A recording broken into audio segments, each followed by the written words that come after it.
Breaking news చూస్తున్నాము. మాజీ మంత్రి సీదిరి అప్పలరాజుకు బెయిల్ మంజూరైంది. కొద్ది రోజులుగా శ్రీకాకుళం జిల్లా జైలులో రిమాండ్ ఖైదీగా ఉన్నారు సీదిరి అప్పలరాజు. అయితే సీదిరి అప్పలరాజుకి సోంపేట ఏడీజే కోర్టు బెయిల్ మంజూరు చేసింది.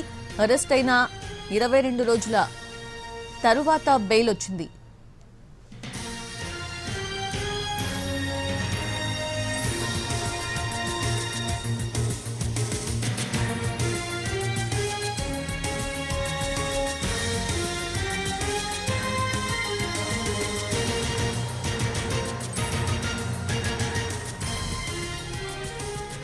మాజీ మంత్రి సీదిరి అప్పలరాజుకు బెయిల్ మంజూరైంది. కొద్ది రోజులుగా శ్రీకాకుళం జిల్లా జైలులో రిమాండ్ ఖైదీగా ఉన్నారు సీదిరి అప్పలరాజు.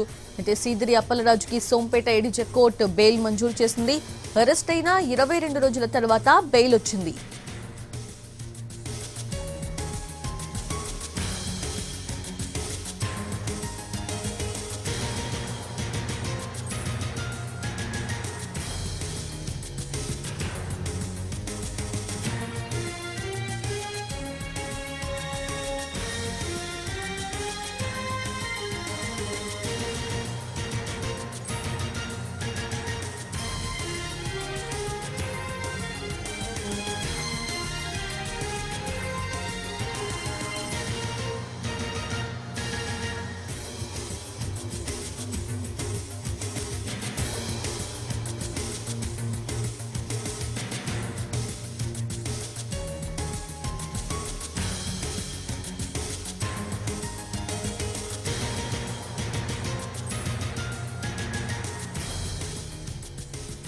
మాజీ మంత్రి సీదిరి అప్పలరాజుకు బెయిల్ మంజూరైంది. కొద్ది రోజులుగా శ్రీకాకుళం జిల్లా జైలులో రిమాండ్ ఖైదీగా ఉన్నారు సీదిరి అప్పలరాజు.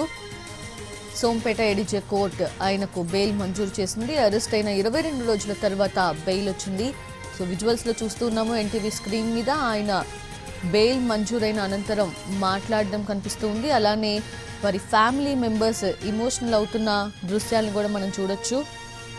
రోడ్డు ప్రమాదం కేసులో అరెస్ట్ అయ్యారు సీదిరి అప్పలరాజు. అయితే ఆయనకి ఇప్పుడు బెయిల్ మంజూరైంది. సోంపేట కోర్టు బెయిల్ మంజూరు చేసింది.